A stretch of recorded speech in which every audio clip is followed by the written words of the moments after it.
Once a monk decided to meditate away from his monastery. There was a lake nearby, so the monk decided to take a boat out there and meditate there alone. In the morning, the monk takes his boat out and rowed into the middle of the lake. Then he closed his eyes and began his meditation.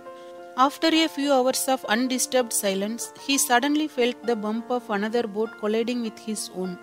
Monk kept his eyes closed, but thinking about another boat, his anger started to rise. The monk thought to himself that he had come to the lake so that no one would disturb him, and yet here came another boat and bumped into his boat. This thought made him angry. With his eyes closed, he sensed his anger rising, and by the time he was about to open his eyes, he was ready to scream at the boatman who dared to disturb his meditation. But he opened his eyes, he saw an empty boat that was probably untethered and floating in the middle of the lake.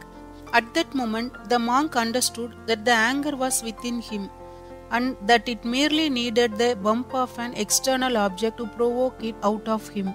From then on, whenever he came across someone who would irritate him or provoke him to anger, he would remind himself, the other person is merely an empty boat. Anger is with me. If you can empty your own boat, no one will seek to harm you. I know it's easier said than done. Then again, it's not impossible either. Every little thing we do, say or think, every thought we issue, every emotion we harbor adds to the weight. You may not be able to entirely empty your boat, but don't keep it overloaded either. Heavy objects sink faster.